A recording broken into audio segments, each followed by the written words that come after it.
A program that pairs local farmers with schools and food banks to bring healthy food to southern Arizona is among the most recent Trump administration cuts. The Local Food for Schools program alone was set to distribute almost $700 million to ensure nutrient-dense, locally grown food makes it onto school lunch trays. Now that money is gone, what's next for school food? 13 Fact Finder Brooke Wagner looked into it, and what'd you learn, Brooke? Well, Dan, first off, I had no idea that southern Arizona schools and farmers have such a symbiotic relationship, but now that hangs in the balance. And so does one of the goals Health and Human Services has been calling for: healthier school meals. Oh, this is what they're getting. What Tucson kids are getting is sustainable lettuce from Merchant's Garden in the heart of Tucson. Darker green, the more nutrients it has in it. Okay. I challenge you to go to the store and find romaine lettuce that looks anything like that. For 10 years, this aquaponic farm has partnered with TUSD to put local food on school lunch trays. So these are tilapia right there. The kids even come for field trips. Get to harvest lettuce with us, see the whole process from seed to harvest.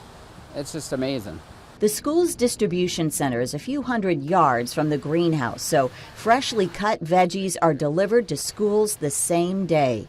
Then they go on to kids' school lunch. The USDA program that funded those efforts has been canceled. After that, it's all going to change. And since in the summer the food bank buys what the schools don't need through a separate program that's also been cut, less local food will make it to the community. Our mission statement is to make fresh food accessible to everyone. And to everyone, we mean kids and the people at the food bank that can't afford it. TUSD's Director of Food Service, Lindsay Aguilar, is making it a top priority to work out how to continue the mission without federal funds.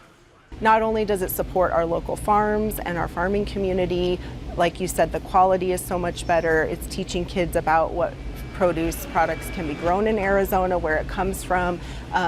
It's a win-win. Arizona still has funds remaining, which Aguilar says should carry the program through next June.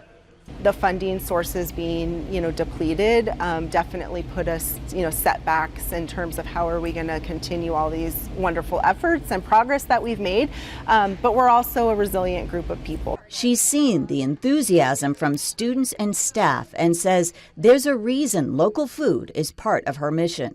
Seeing kids pull kale out of a garden and eat it is like, a highlight in terms of, just seeing that full circle. Aguilar says she's used to working the puzzle of school lunch funding, and this year's no different. Shriver agrees they will find a way. I believe in my heart I'm doing the right thing. I always believed that growing fresh food and making it accessible to children and the food bank was the right thing to do. Where the funding comes from, I believe it'll come. There is no downside to eating healthy. It's the future. We requested interviews and statements from the U.S. Department of Agriculture and the Department of Health and Human Services and Secretary Kennedy's office, but did not get any response. We did get a press release saying the department had purchased $67 million worth of domestic produce and seafood. The Food Bank of Southern Arizona told us they don't yet know if any of that food is coming here.